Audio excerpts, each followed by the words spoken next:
Hello my dear students. तो कैसे हैं आप सभी? आई होप अच्छे होंगे और अपने जीवन में बहुत ही ज्यादा बेहतर कर रहे होंगे। तो आज के इस वीडियो में हम डिस्कस करने जा रहे हैं एक बहुत ही ज्यादा इंपॉर्टेंट सब्जेक्ट के सिलेबस के बारे में, जो सब्जेक्ट है आपका फिफ्थ सेम में, जिसका नाम है web development using PHP. Web development की बात किया जाए तो आपने थर्ड सेम में एक सब्जेक्ट पढ़ा होगा IWT, यानी कि इंटरनेट एंड वेब टेक्नोलॉजी। उसी के बारे में सिलेबस है आपका, उसी के बारे में ये सब्जेक्ट है। बस वहां पे आपने HTML CSS और जावा स्क्रिप्ट के बारे में आपने पढ़ा होगा। यहाँ पे आपको पढ़ना है पीएचपी के बारे में, माइस्क्ल के बारे में। उसके साथ साथ आपको यहाँ पे पढ़ना है एक नया, आपको एक तरीके से सब्जेक्ट ही कह दो, टॉपिक ना बोल के आप वहां पे सब्जेक्ट कह सकते हैं। एक नया आपका टॉपिक है जो कि आपका वर्डप्रेस। ठीक है, वर्डप्रेस आपका पूरा पूरा एक सब्जेक्ट है जो कि आपके इस सिलेबस में डाल दिया गया है। ठीक है, तो यहाँ पे हम बात करने वाले हैं बेसिकली आपका वेब डेवलपमेंट यूजिंग पीएचपी, जो कि आपका फिफ्थ सेम में एक सब्जेक्ट है। उसके सिलेबस के बारे में डिस्कस करने वाले हैं। इसमें आपको टोटल 4 चैप्टर दिया गया है। आपको सर बस 4 चैप्टर? ये तो सर 20-25 लेक्चर में तो आराम से कंप्लीट ही हो जाएगा, है ना? यही मन में आया होगा, लेकिन ऐसा बिल्कुल भी नहीं है। ये जो आपका इस पीएचपी या जो आपका बेसिक पीएचपी दिया गया है, इसमें आपका टोटल चार आपके जो है टोटल चैप्टर हैं। इस 4 चैप्टर में से अगर पहले चैप्टर की बात करें तो पहला चैप्टर आपका पीएचपी इंट्रोडक्शन। ये जो पीएचपी इंट्रोडक्शन है, अपने आप में यही एक आपका पूरा का पूरा सब्जेक्ट है भाई। पूरा का पूरा क्या है आपका, यही एक पूरा का पूरा में सब्जेक्ट है। फिर दूसरा आपका जो चैप्टर दिया गया है उसमें पीएचपी एंड माई सिक्वल। ठीक है भाई, क्या दिया गया है आपका? PHP and MySQL. तीसरा आपका जो है अजैक्स, यानी कि asynchronous JavaScript and XML.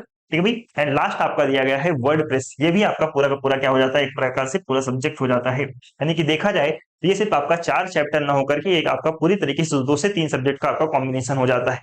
और ये जो आपके सब्जेक्ट है, ऐसा नहीं है कि आपका 20-25 लेक्चर में आपका कंप्लीट हो जाएगा।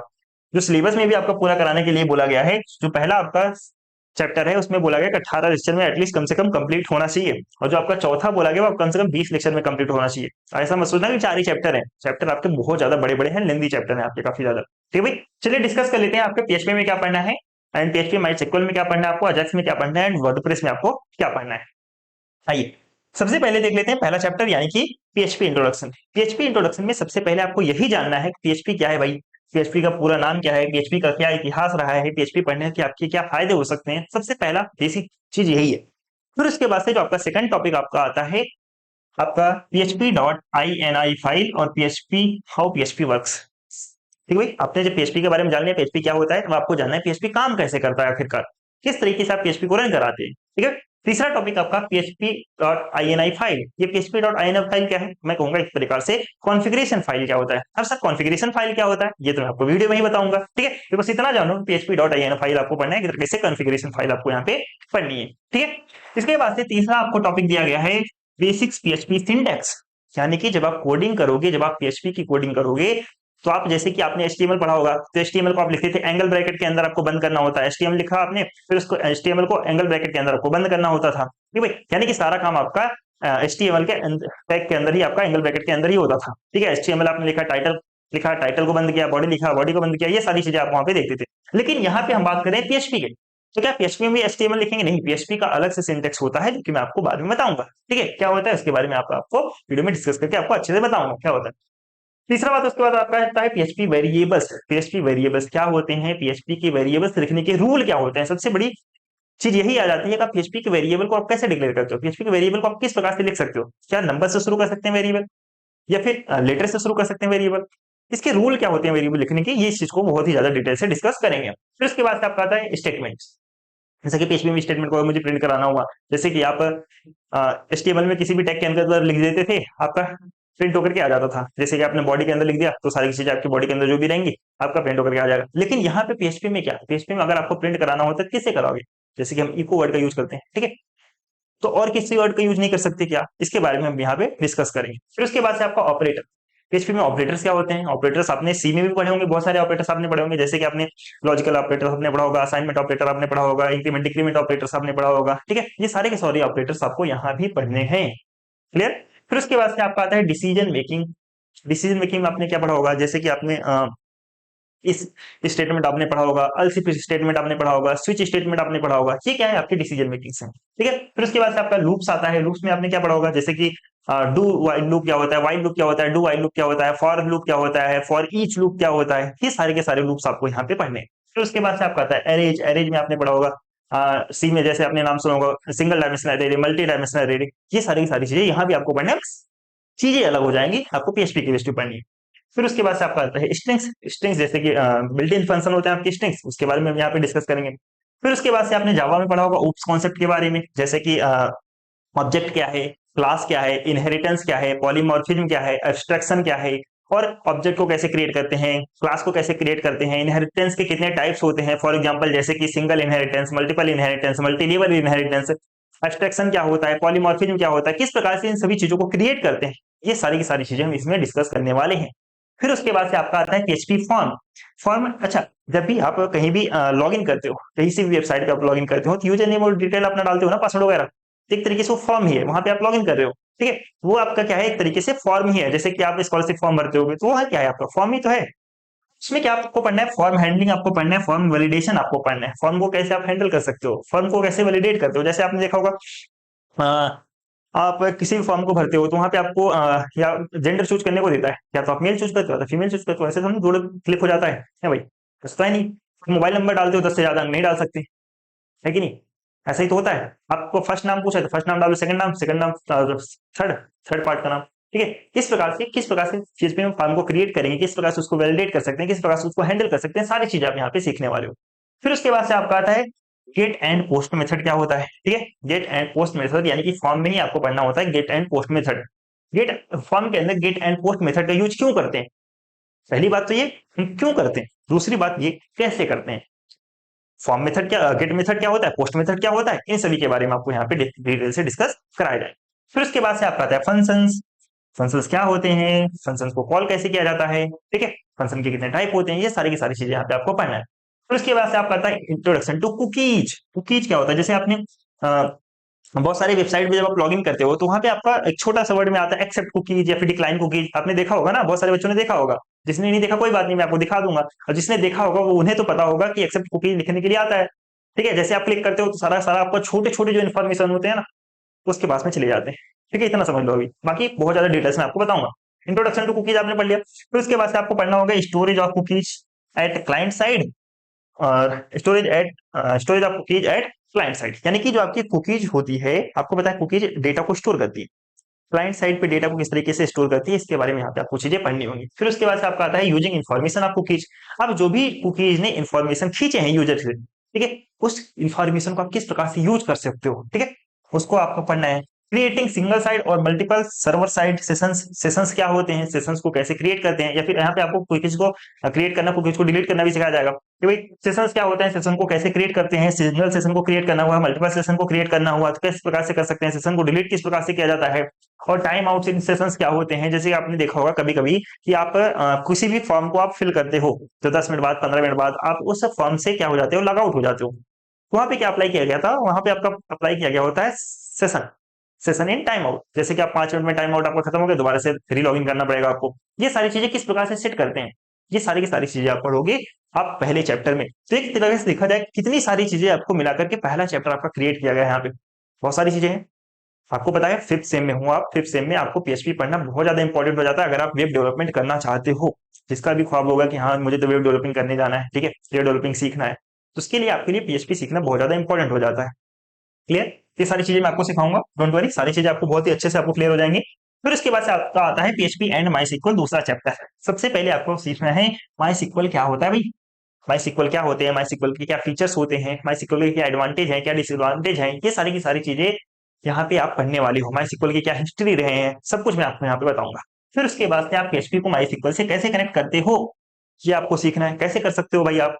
फिर उसके बाद से आपका आता है डेटाबेस क्या होता है, डेटाबेस क्या होता है, एंड पीएचपी में आप डेटाबेस माइस्क्ल पीएचपी का यूज करके माइस्क्ल में आप डेटाबेस को किस प्रकार से क्रिएट कर सकते हो। मान लो आपको टेबल क्रिएट करना हुआ, डेटाबेस आपको 60 स्टूडेंट का डेटाबेस क्रिएट करना हुआ, तो कैसे क्रिएट करोगे आप, तो आपको आता ही नहीं होगा तो कैसे करोगे आप, है ना।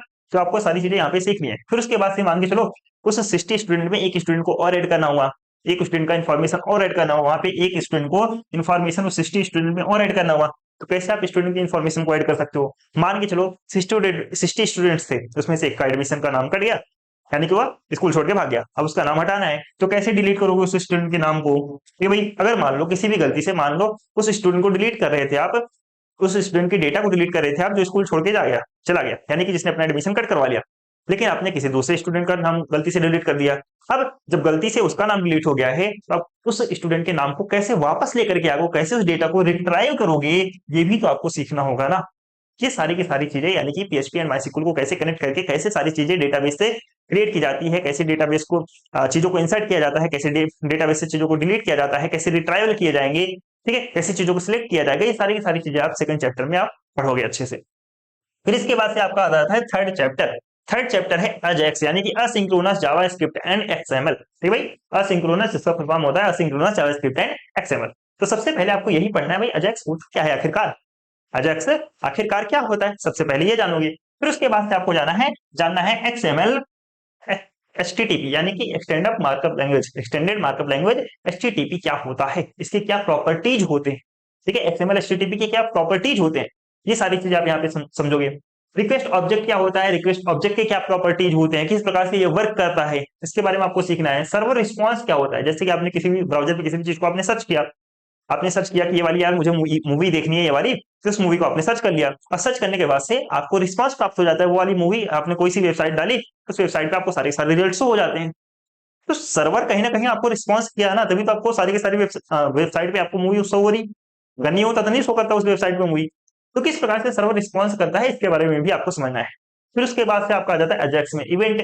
इवेंट क्या होते हैं, अजेक्स में इवेंट कैसे क्रिएट किए जाते हैं, कौन कौन से आप इवेंट क्रिएट कर सकते हो, इसके बारे में यहाँ पे आपको पढ़ना है। फिर उसके बाद से आपका आता है वैलिडेशन, ठीक है भाई, अजेक्स में किस प्रकार से आप वैलिडेशन का यूज कर सकते हो।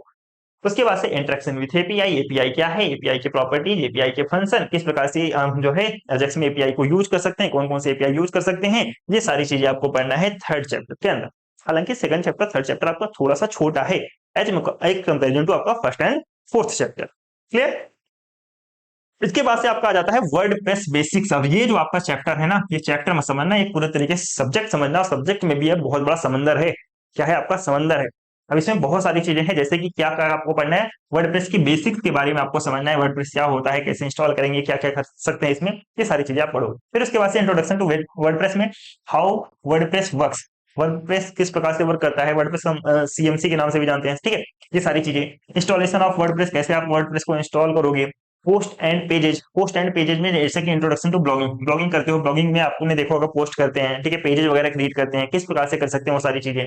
फिर उसके बाद से क्रिएटिंग, किस प्रकार से ब्लॉग को क्रिएट करते हैं, ब्लॉग के अंदर किस प्रकार से हम इमेज का यूज कर सकते हैं, ब्लॉग के अंदर जो आपका इमेज है उस इमेज के अंदर हम टेक्स्ट को किस प्रकार से रैप कर सकते हैं, टेक्स्ट को किस प्रकार से लगा सकते हैं। कमेंट्स जो होता है, जैसे कि आप ब्लॉग करते हो, ब्लॉगिंग जो आप वेबसाइट बनाते हो, उसमें आप कोई भी आपने चीजें डाली, उसमें आप कमेंट करते हो ना, तो वो हाइड वाला कमेंट नहीं होगा, ध्यान रखना।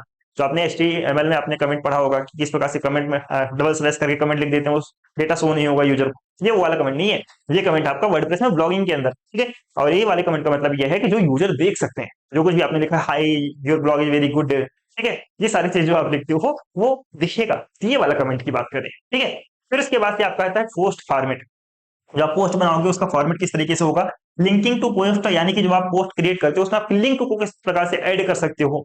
उसके बाद आपका पेजेज किस प्रकार से आप क्रिएट कर सकते हो, और उसके अंदर भी कैटेगरीज आपको अगर क्रिएट करना हुआ, जैसे आपका ब्लॉग हुआ, ब्लॉग में भी आप एजुकेशन कैटेगरी क्रिएट कर दो, ठीक है। उसके अलावा जो भी आपको कैटेगरी 3-4 कैटेगरीज क्रिएट करना हो तो आप कैटेगरीज वहां पे बना सकते हो। यूजिंग स्माइलीज, आप जो छोटे छोटे स्माइल्स जो आते हैं, जैसे आपको होते हैं इमोजीज वगैरह, ठीक है, उसका यूज किस प्रकार से कर सकते हो। लिंक मैनेजर क्या होता है, ठीक है। और जो आप जैसे कि मैंने बोला ना, पोस्ट में आप लिंक किस प्रकार से ऐड कर सकते हो, ये जो लिंक आप ऐड करोगे उस लिंक को मैनेज करने का काम आपका लिंक मैनेजर करता है। उस लिंक को किस प्रकार से आप मैनेज कर सकते हो, लिंक को डिलीट करना हुआ, लिंक को आपको मॉडिफाई करना हुआ, ये सब काम कैसे करोगे आप। फिर उसके बाद से वर्डप्रेस फीड। वर्डप्रेस फीड का मतलब क्या है, यहाँ पे जो अब आप ब्लॉगिंग करते हो, ब्लॉगिंग करने में जैसे आपने देखा है कि आप ब्लॉगिंग करते हुए फीड, यानी कि जो सबसे पहला आपको होम पेज खुलता है, हम उसे कह देते हैं फीड। जैसे आप स्क्रॉल किया आपने किसी चीज को, तो फीड है आपका इस प्रकार से, ठीक है, जहाँ पे आपको सारे न्यूज दिखते हैं। फिर आपका आता है यूजिंग पासवर्ड प्रोटेक्शन। आप जो है ब्लॉगिंग कर रहे हो तो उस ब्लॉगिंग वेबसाइट को अपने किस प्रकार से आप उसमें जो है पासवर्ड से प्रोटेक्ट कर सकते हो, ताकि दूसरा कोई यूज ना कर पाए, ठीक है। ये सारी चीजें आपका यहाँ पे हो जाता है। उसके बाद से आपका आता है customising app site appearance and themes, यानी कि जो भी आपने ब्लॉगिंग साइट अपना बनाया है, आप उसको कस्टमाइज करना चाहो, यानी कि उसके थीम को चेंज करना चाहो, या फिर आप उसमें किसी भी तरह की कोई भी डिजाइन आप ऐड करना चाहते हो, तो किस प्रकार से आप उसको चीजों को अपने अपने तरीके से आप उसको एडजस्ट कर सकते हो, अपने तरीके से आप उसको सजा सकते हो, अपने तरीके से आप उसे व्यवस्थित कर सकते हो। कैसे यूज करोगे जब आपको पता ही नहीं रहेगा वर्डप्रेस के बारे में, ठीक है। फिर उसके बाद से डेवलपिंग अ कलर स्कीम, यानी कि कलर आपको ऐड करना हुआ, हेडर को डिजाइनिंग करना हुआ, फुटर को डिजाइन करना हुआ। हेडर आपको पता है ऊपर वाले को, नीचे वाले को फुटर कहते हैं, किस प्रकार से उसे डिजाइन करना हुआ। ठीक है। CSS हॉरिजॉन्टल मेन्यूज आपको बनाना हो गया, जैसे कि आपने देखा होगा मेन्यूज इस प्रकार से आपके यहाँ पे बने हुए रहते हैं, या फिर आपके पूरा पूरा होम पेज पे आपको बने हुए रहते हैं। ठीक है, मेन्यूज आपको बनाना हो, मेन्यू बार आपको बनाना हुआ, डायनेमिक मेन्यू हाइलाइटिंग आपको करना हुआ, नेविगेशन लिंक आपको ऐड करना है, नेक्स्ट एंड प्रीवियस लिंक्स आपको ऐड करना है। जैसे कि नेक्स्ट पेज वाला लिंक सेट करते हैं, नेक्स्ट पेज पे क्लिक कर देते हैं तो नेक्स्ट पेज हमारा खुल जाता है, प्रीवियस पेज पे क्लिक करते हैं तो प्रीवियस पेज हमारा खुल जाता है। ये सारी चीजें हम कैसे क्रिएट करेंगे, स्टाइलिंग फॉर प्रिंट। ठीक है, यानी कि जब हम किसी चीजों को प्रिंट करते हैं तो उसको प्रिंट वाले ऑप्शन को स्टाइलिंग किस प्रकार से करते हैं, हालांकि ये वाली चीज उतना यूज नहीं होती, फिर मैं आपको बता दूंगा। ठीक है, डिजाइनिंग योर पोस्ट डेटा। ठीक है, डेटा सेक्शन को आपको पोस्ट मेटा डेटा सेक्शन को आपको डिजाइन करना हुआ है, separating categories in your post Meta data को आपको कैसे कर सकते हैं। फिर उसके बाद से आपका आता है customising the read more. Read more जो आपका आता है उसको कस्टमाइज कैसे कर सकते हैं, जैसे कि आप कोई आर्टिकल पढ़ रहे होते हो, जब भी आप कोई आर्टिकल पढ़ रहे होते हो तो आपको आर्टिकल अच्छा लगता है, तो पूरा एक पेज में तो आर्टिकल आया नहीं रहता है, तो वहां पे लिखा रहता है रीड मोर या फिर कंटिन्यू। ठीक है, इस प्रकार के जो ऑप्शन आपके बनते हैं उसको आप किस प्रकार से आप जो ज्यादा अट्रैक्टिव बना सकते हो, ये सारी चीजें इसमें आपकी आ जाती हैं। फिर उसके क्या आता है फॉर्मेटिंग डेट एंड टाइम। अगर आपको डेट एंड टाइम को अगर आप फॉर्मेट अलग तरीके से यूज करना हुआ, घंटा मिनट या फिर डेट वगैरह जो भी आपको एडजस्ट करना हो, आगे पीछे करना हो, या मंथ पहले दिखाना हो, डेट डे बाद में दिखाना हो, या डे पहले दिखाना हो मंथ बाद में दिखाना हो, या फिर आपको सिर्फ 2024 चाहिए या फिर सिर्फ आपको 24 चाहिए लिखा हुआ लास्ट में, किस प्रकार से आप इसको एडजस्ट करते हो, ये सारी सारी चीजें आपको यहाँ पे पढ़नी है। फाइंडिंग CSS स्टाइल, इस प्रकार से आपने CSS पढ़ा होगा, उसी CSS को हम जो है इसमें किस प्रकार से अप्लाई कर सकते हैं। फिर उसके बाद से क्रिएटिंग इंडिविजुअल पेज, अगर कोई भी आपको एक इंडिविजुअल पेज क्रिएट करना हुआ ब्लॉगिंग में तो आप उसको किस प्रकार से कर सकते हो। Uploading files using WordPress themes, WordPress themes का यूज करके आप किसी फाइल को अगर आपको अपलोड करना हो तो किस प्रकार से आप अपलोड कर सकते हो। टेम्पलेट्स क्या होते हैं, ठीक है, टेम्पलेट्स आपके प्रीबिल्ट फंक्शन होते हैं जो कि मैं आपको बताऊंगा। ठीक है, टेम्पलेट टैग्स कौन कौन से होते हैं, टेम्पलेट हायरार्की क्या होता है, वैलिडेटिंग वेबसाइट्स। ठीक है, अगर वेबसाइट्स को अगर आपको वैलिडेट करना हुआ तो किस प्रकार से आप कर सकते हो। नो योर सोर्सेज, जैसे कि आपने देखा होगा कि जो भी आप वेबसाइट यूज करते हो उससे सोर्स कोड का आप पता कर सकते हो। ठीक है, सोर्स कोड यानी कि वो HTML में लिखा है, CSS में लिखा है। ठीक है, ये सारी चीजें हम पता कर सकते हैं। तो इसमें हम किस प्रकार से चीजों को पता कर सकते हैं, सोर्सेज कैसे पता कर सकते हैं, उसके बारे में आपको समझना है। वर्ड प्रेस साइट मेंटेनेंस, यानी कि जो अभी आपने वर्ड प्रेस की सहायता से साइट आपने बनाया है, आप उसको किस प्रकार से मेंटेनेंस कर सकते हो, आप उसको किस प्रकार से मैनेज कर सकते हो, ये सारी की सारी चीजें आपको जो है इस सब्जेक्ट के अंदर आपको पढ़ना है। यानी कि सब्जेक्ट की अगर बात किया जाए तो आपको भले ही इसमें आपको सिर्फ 4 चैप्टर आपको दिख रहे हैं, बट ये 4 चैप्टर अपने आप में बहुत बड़ा समंदर है। आपके 5th सेमेस्टर के पॉइंट ऑफ व्यू से देखा जाए, आप कंप्यूटर साइंस के छात्र हैं तो आपको ये सब्जेक्ट पढ़ना बहुत ज्यादा इंपॉर्टेंट भी हो जाता है। ठीक है, तो आपका PHP web development using PHP, अगर आपने IWT सब्जेक्ट अगर आपने नहीं पढ़ा है तो मैं यही सबसे पहले आपको सजेशन दूंगा कि आप जो है पहले उस IWT सब्जेक्ट को एक बार और अच्छे से पढ़ लो। अगर सिर्फ पास होना तो कोई बड़ी दिक्कत नहीं है, पास होने में देखो PHP जैसे सब्जेक्ट में पास होने में बहुत बड़ी दिक्कत नहीं है, मैं आपको एग्जाम टाइम पढ़ा दूंगा, आप पास हो जाओगे। लेकिन हाँ, अगर आप कुछ आगे चल करके कुछ करना चाहते हो, वेब डेवलपिंग अच्छे से सीखना चाहते हो, आप चाहते हो मेरा वेब डेवलपिंग में फ्यूचर बने, तो यकीन मानो आपको HTML CSS आप पहले अच्छे से बेसिक्स अपना क्लियर कर लो, जावास्क्रिप्ट आप अच्छे से अपना बेसिक्स क्लियर कर लो, बूट स्टेप जो आपको पढ़ाया गया होगा IWT में उसको बेसिक्स अच्छे से क्लियर कर लो। फिर उसके बाद से आपको यहाँ पे पढ़ना है PHP। ठीक है, MySQL डेटाबेस कैसे क्रिएट करते हैं, ये सारी चीजें आपकी बैकएंड वाली चीजें हो जाती हैं। ठीक है, वो जो आपका फ्रंट एंड का था ये आपकी बैकएंड वाली चीजें हो जाती हैं, तो ये सीखना बहुत ज्यादा इंपॉर्टेंट हो जाता है। ठीक है, अगर आप चाहते हो कि फ्रंट एंड में काम करना है तो HTML CSS जावास्क्रिप्ट ये सारी चीजें सीख लो, बूट स्टेप सीख लो। अगर आप बैकएंड में काम करना चाहते हो तो PHP MySQL डेटाबेस वगैरह आपको सीखना जो है बहुत ज्यादा इंपॉर्टेंट हो जाता है। ठीक है, तो मैं यही कहूंगा अगर आपने नहीं पढ़ा है तो एक बार उसको अच्छे से पढ़ लो, पास होना तो कोई दिक्कत नहीं है, नहीं पढ़ोगे तब भी चल जाएगा। लेकिन अगर आपको हाँ सच में अगर कुछ सीखना है, ठीक है, तो एक बार जरूर उसे पढ़ लेना, फिर उसके बाद से इसे पढ़ोगे तो और अच्छे समझ में आएगा। चलिए, तो आज की वीडियो में हम इतना ही रखेंगे। आई होप आपको PHP का देखो एक ओवरव्यू दे रहा था कि इसमें आपको क्या क्या चीजें पढ़ना है, ज्यादा डिटेल से मैंने आपको बताया नहीं, क्योंकि ज्यादा डिटेल से बताऊंगा तो लगभग 1 घंटे में तो मैं आपको सिलेबस भी समझाऊंगा, वो भी ऊपर ऊपर से, तो ऐसा नहीं करना है। 15-20 मिनट आई होप मैंने आपको सिलेबस समझा दिया और आपको समझ में आ गया होगा कौन कौन सी चीजें आपको यहाँ पे पढ़नी है। ठीक है, तो आज की वीडियो में बस इतना ही रखेंगे। बाकी जब मैं इसका फर्स्ट लेक्चर लेकर के आऊंगा PHP क्या होता है, कैसे वर्क करता है, और PHP को कैसे इंस्टॉल करते हैं, PHP.ini फाइल क्या होता है, जब आप PHP इंस्टॉल करते हो तो आपका जो INI फाइल होता है, कॉन्फ़िगरेशन फाइल, वो ऑटोमेटिक इंस्टॉल होता है उसके साथ में। ये सारी चीजें मैं आपको बाद में बताऊंगा। ठीक है, तो आज की क्लास में इतना ही। आई होप आपको ये वीडियो समझ में आई हो, वीडियो पसंद आया हो। वीडियो पसंद आया तो अपने सभी फ्रेंड्स के साथ में शेयर करना। बाकी मिलते हैं जल्दी नेक्स्ट लेक्चर में, तब तक के लिए tata bye bye and thank you.